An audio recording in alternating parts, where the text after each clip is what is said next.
año pasado, recién ahí me di cuenta que Estudios San Miguel se llamaban así por el lugar. Uno pensaba, vaya a saber, se llamaría Miguel, el hijo del dueño, o le habían pedido algún milagro a San Miguel Arcángel y le salió bien. Y no, descubrí que era por el lugar. Entonces hoy con Fernando y con Ezequiel vamos a aprender todos juntos de lo que es el cine argentino, uno de los lugares donde el cine argentino fue de una potencia extraordinaria, y sobre todo de esta gran expresión cultural que hacía que, calculo, levante la mano alguno de ustedes que haya ido a ver cine a la calle Lavalle.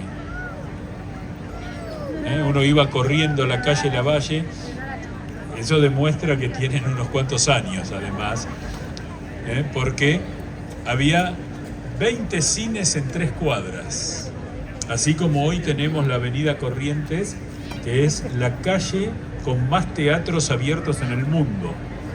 En 10 cuadras hay 26 teatros, no salas, sino teatros. Es una maravilla. Así que, bueno, Fernando, vamos a comenzar. Te quiero preguntar... perdón. Sí, hay un video primero. Vamos a ver un video y después vamos a empezar a charlar de estos temas tan interesantes y tan de ustedes. Levanto la última pregunta antes de ver el video. ¿Quién conoció los Estudios San Miguel? Ustedes tienen más años que los otros, ¿eh? Bueno, muy bien, vamos a ver el video. La historia de los Estudios San Miguel comienza a fines de la década de 1930, cuando 3 hermanos, Domingo, Eduardo y Francisco Ricci, conocen a Miguel Machinandiarena, un importante empresario cinematográfico.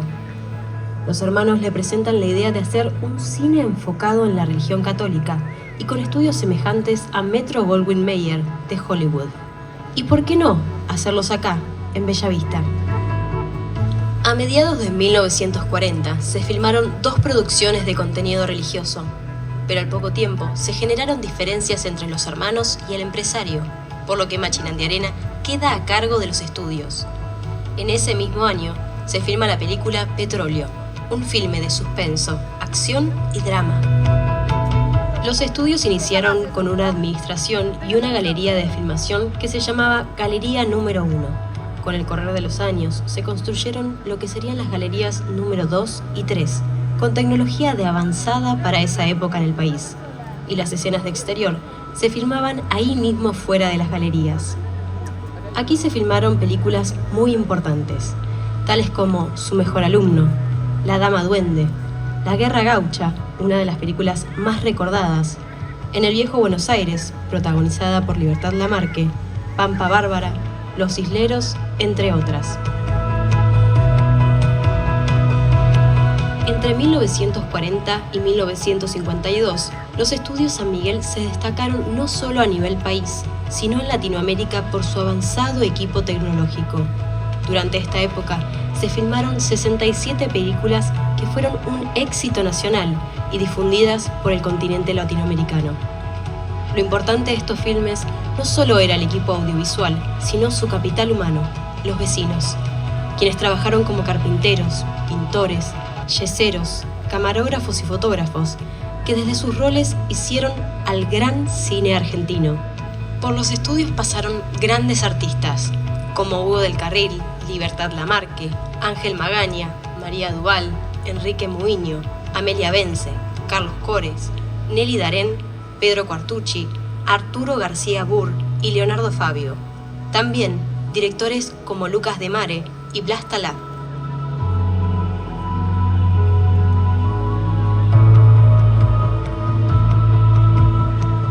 Por diversos problemas económicos, en 1952 se realiza una de las últimas películas, No abras nunca esa puerta, dirigida por Carlos Hugo Christensen.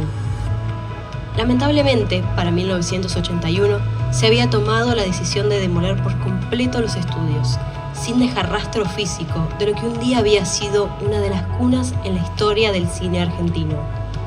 Por eso, tenemos la importante tarea de mantener viva la historia de los estudios San Miguel, porque esa también es nuestra historia.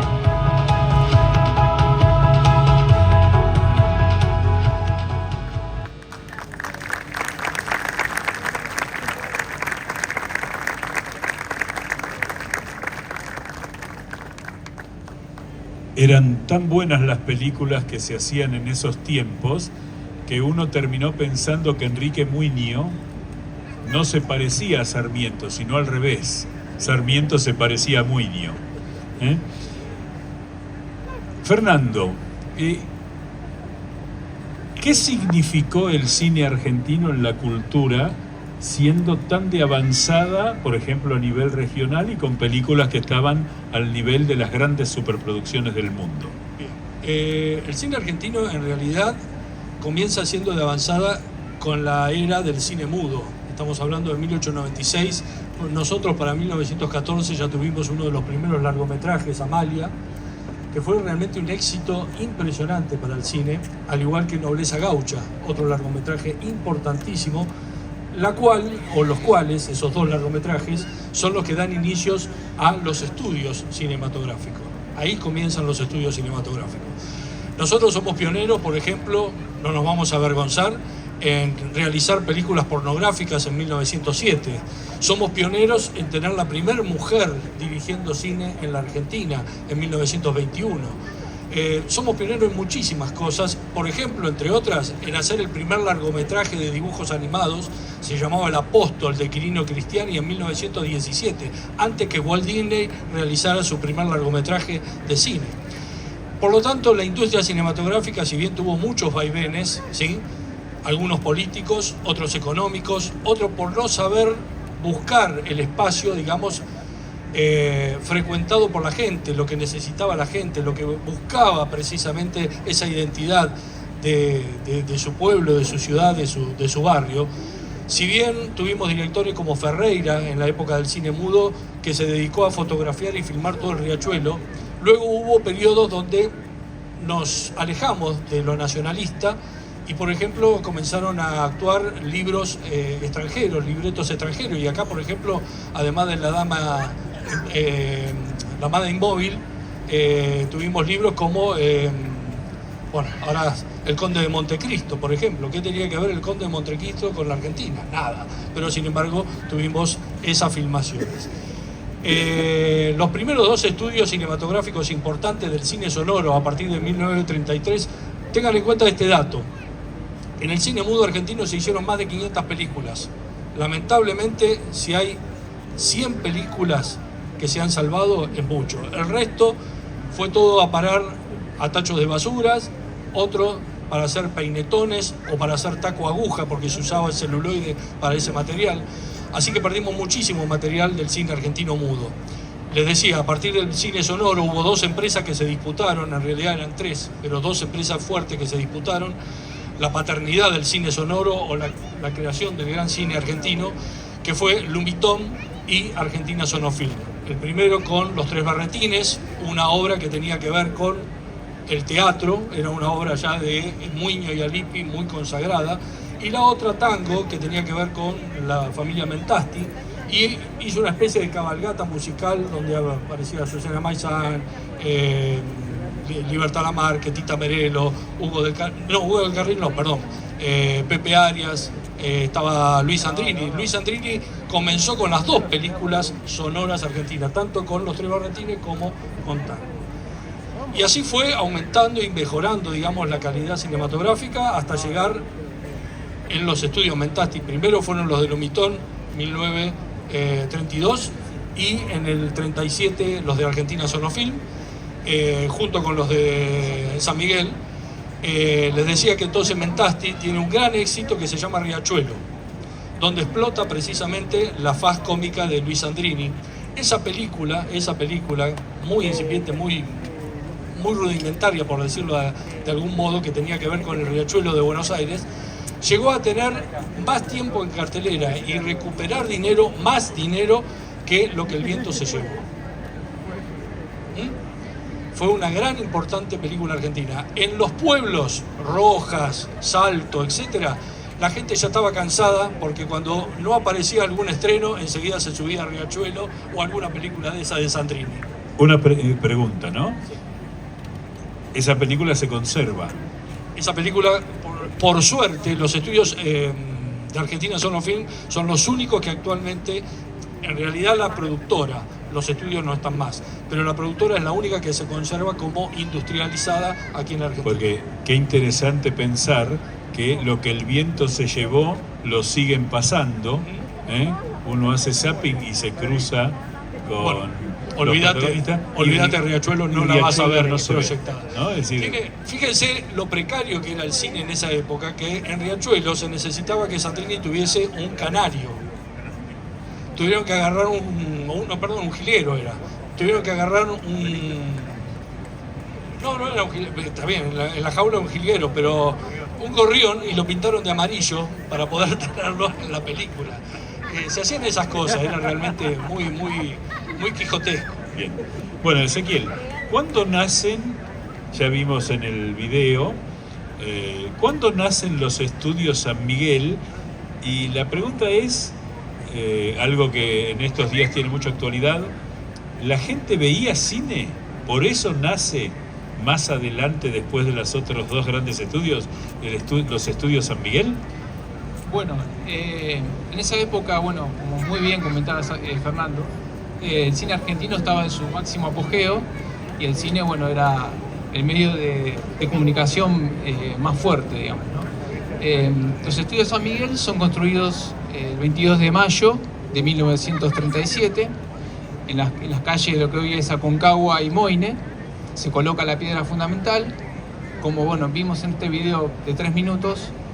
Domingo, Richie, Francisco y Eduardo, en colaboración con Miguel Machinandarena, que tenía mucho capital, porque ya tenía los casinos de Mar del Plata, Miramar, Necochea, se asocia con ellos con la idea de hacer un cine, justamente como el cine era un medio de comunicación muy poderoso. ¿Por qué no utilizar el cine para difundir los valores de la fe cristiana y católica? Bueno, al principio, bueno, se ponen de acuerdo en este proyecto y bueno, empiezan a construir los estudios.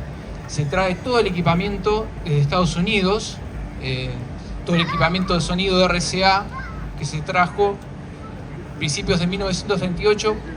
Se trae ese equipamiento y era tan avanzado que le instalan mal en Bellavista, y tuvieron que llamar a un ingeniero que vino desde Estados Unidos hasta Bellavista para instalarlo correctamente.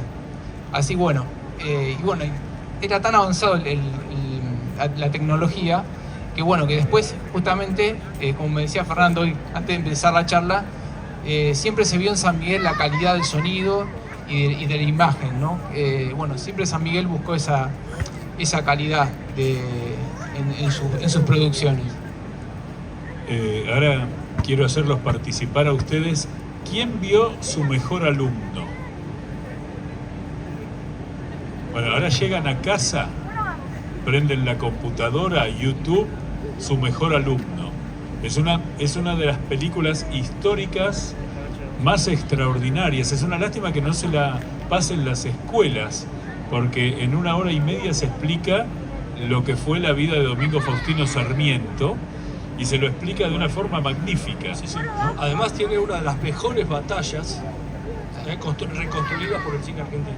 Fue lo mejor que se pudo haber hecho. Bueno. La Guerra del Paraguay es impresionante. La batalla de Curupaytí. De Curupaytí. Ayer se cumplieron 157 años de la batalla de Curupaytí, donde muere el hijo de Sarmiento. Y bueno, es muy interesante.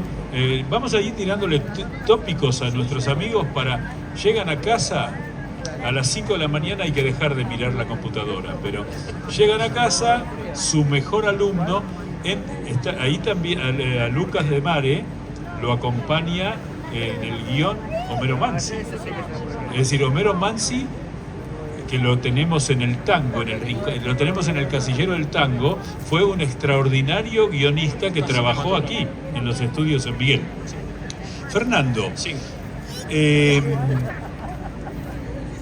lo que vos dijiste y de lo que dijo Ezequiel, la aparición de los estudios San Miguel significó retomar una temática Son los tiempos en los que la Iglesia Católica en la Argentina, después del Congreso Eucarístico del 34, retoma su impulso y, digamos, le da una temática patriótica que el cine argentino había dejado. Yo el otro día vi en Volver una película también que era de un conde español y que no entendía por qué se había hecho una película y vos acabás de explicar. Se buscaban guiones en el exterior para hacer películas acá. Bueno, vuelvo a repetir, lo que sucede con el cine argentino es que precisamente su gran capital de público no solo era la Argentina, sino toda Latinoamérica. Además, en ese momento ya en 1938 había decretos que promocionaban el cine argentino para que la gente pudiera ir al cine argentino. A ver, vamos a ir...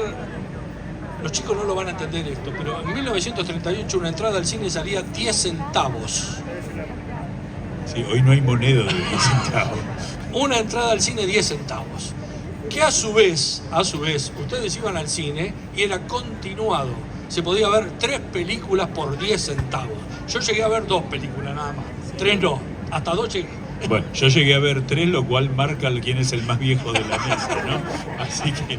Por lo tanto, bueno, este cine que recorría toda la República Argentina a lo largo y a lo ancho, buscaba precisamente lo nacionalista. Y países, digamos, muy cercanos a nosotros también se sentían identificados con ese hablar de Sandrini, con ese llanto de Libertad Lamarque, con esa fortaleza de Tita Merelo y tantos otros grandes artistas que hemos tenido en la Argentina.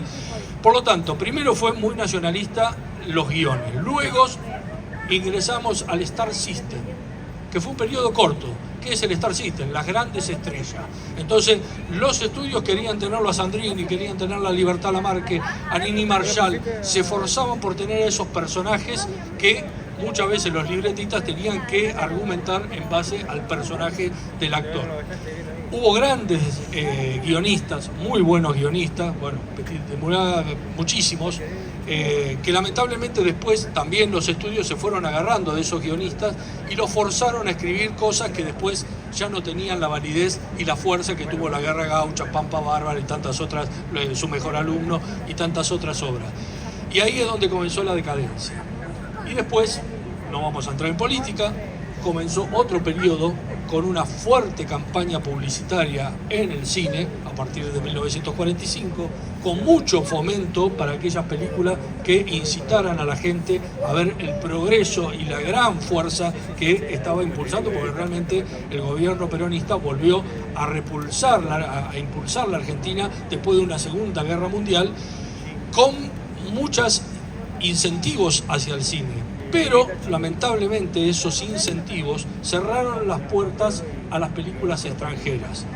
Tengan en cuenta ustedes que en 1948 ingresaron 131 películas extranjeras y se filmaron en la Argentina 258 películas, es decir, más fuerza al cine argentino que al cine extranjero. Por lo tanto, hasta 1936-37, nosotros contábamos casi con el 40 o el 35% de toda la población argentina que veía cine argentino. Cuando comenzó esa nueva ley, bajamos al 25%. Por lo tanto, la gente se fue alejando del cine argentino. Y además de los guiones pasatistas, Los Cinco Grandes del Buen Humor, Alfredo Barbieri con Don Pelele y Amelita Vargas. Es decir, todo un cine muy rápido, se filmaba rápido, en 2 semanas, 3 semanas, se estrenaba. Las películas no duraban más de una semana en cartelera, cuando Dios se lo pague, Su Mejor Alumno duraban 15 días. La Guerra Gaucha, 1 mes y medio, 2 meses en cartelera, y bueno, y en provincia, ni le digo, 3 meses podían estar en cartelera esas películas. Eso fue deteriorando mucho a nuestro cine argentino. Y de hecho, 2 figuras muy populares, que eran Nini Marshall y Libertad Lamarque, se van. Se van, es decir, porque no les permitían trabajar, ¿no? Eso. Estudios San Miguel. Ezequiel, ¿qué es lo que vos dirías que significaron? Se me ocurrió una idea. Yo conozco a la familia de, no me sale el apellido, Machinandiarena, me salió, un hombre que tuvo una larguísima trayectoria empresarial hasta la década del 70, pero no era un hombre de cine, era un empresario que ponía capital para hacer cine. ¿Los hermanos Ricci eran hombres del cine o también había esto? ¿Y a quiénes recurrían artísticamente para hacer las grandes películas que hicieron? ¿No? Porque había que salir a cazar talentos. ¿Y qué significó para el cine la aparición de San Miguel? ¿Qué cimbronazo produjo? Bueno, Eduardo Ricci tenía un cine, una sala cinematográfica en Nueva York.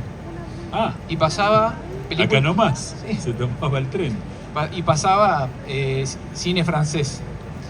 Y era un hombre que era muy conocedor de toda la técnica cinematográfica. Y es ahí que, bueno, que justamente en la piedra fundamental de los estudios San Miguel figura asesor técnico Eduardo Ricci. Perfecto. Y bueno, en ese momento, bueno, en 1939 se filman dos películas como de prueba, que se llamaron Producción 1 y Producción 2, que fueron hechas en más absoluto hermetismo. La prensa no pudo ingresar a los estudios, y eran películas con un contenido, por lo menos la Producción 1 era una película que hablaba, era una película cristiana, que hablaba de que la humanidad se alejaba de la civilización de la ciudad para regresar a Dios. Eso es un poco el argumento que se quería pensar, pero como que no se terminó de realizar esa película. No prosperó. Después, bueno, se hizo la Producción 2, que vino la Orquesta del Colón. Fue una obra ambientada en la ópera.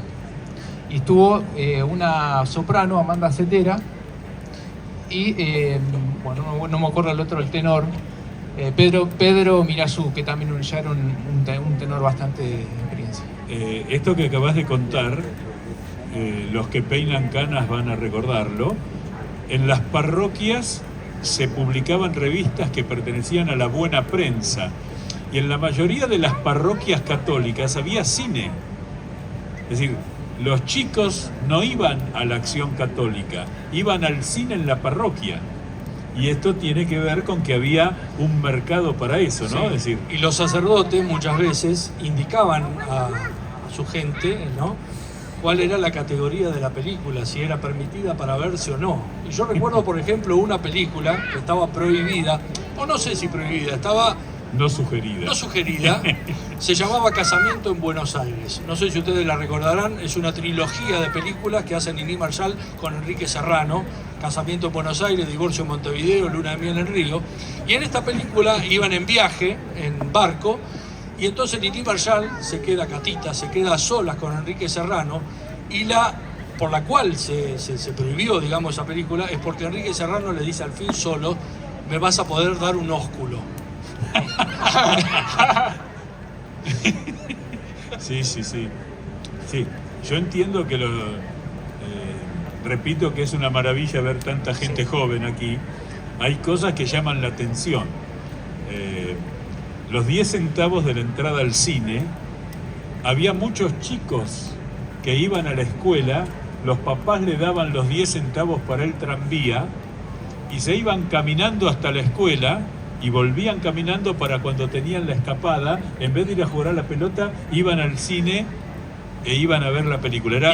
Y seguramente muchos vecinos de acá habrán ido a repartir los folletos del cine para la entrada gratis. Iban a las ferias, a distintos lugares, a entregar el folleto de lo que se iba a proyectar en el cine de barrio, y entonces el dueño del cine les permitía la entrada gratuita, seguro. Sí, si me permiten una pequeña autorreferencia, yo vi llegar el televisor a mi casa, no el televisor a color, el televisor que lo compró mi padre para ver la llegada del hombre a la luna en 1969. Y cuando llegó, o sea, le digo a los chicos, la televisión era en blanco y negro. Un departamento valía el doble si tenía teléfono. No existían los celulares, no existían las computadoras. Entonces, ir al cine era algo extraordinario. Fernando, ¿cuál crees vos que es el aporte cinematográfico, artísticamente hablando, de los estudios San Miguel al cine argentino? Bueno, principalmente cuando le permiten a Hugo del Carril dirigir aquí en San Miguel. La Quintrala, si pueden, véanla, es un peliculón. Así, con todas las palabras. Está en YouTube. Bueno, ahí quiero hacer una aclaración. Perdón. Ahí quiero hacer una YouTube aclaración. YouTube es más barato. Sí, quiero hacer una aclaración. Los que tienen unos años y han ido a las salas de cine a ver estas películas, las han visto con una calidad de imagen impresionante y un sonido mejor todavía. ¿Sí? Ustedes en YouTube van a ver una mala reproducción digitalizada de esas películas y con un pésimo sonido, lamentablemente. Porque las películas, algunas se conservan todavía y están en muy buena calidad. Vamos a tratar de, a ver si podemos traerles para proyectar Los Isleros y para poder traerles la película esta que acabo de decir, La Quintrala, que vuelvo a repetir, es un peliculón. Trata de la época colonial en Chile y de una mujer muy malvada, de una familia de alcurnia, que no solo se dedicaba a protegerse a través de la iglesia, pero sino también a maltratar a los esclavos y a tratar de, va a ser muy fea la palabra, pero bueno, levantarse a todo teniente y a todo buen hombre que había en el pueblo. Y los mandaba a matar si no eran correspondidos con ella. Una película muy fuerte, donde Hugo del Carril hace una apuesta aquí en San Miguel del terremoto que ocurre en San Juan y que ocurre precisamente también en Santiago de Chile, donde se cae la capilla, donde la gente cae, muere en precipicios, en grietas. Es impresionante, vean esa película porque realmente los efectos... ¿Cómo es el nombre? Tiene La Quintrala. La Quintrala. La Quintrala. De Tenía hecho, que ver precisamente con una flor que nace en los árboles y que es una, ¿cómo diríamos? Un símbolo. No. Lo aniquila el árbol. Lo va... como una higuera, como si fuera una... Tiene otro nombre, ahora no me va a salir. Es como una casi como las orquídeas, un parásito, parásito. exacto. Lo va rodeando hasta que lo mata al árbol, lo seca al árbol y nace una flor muy linda.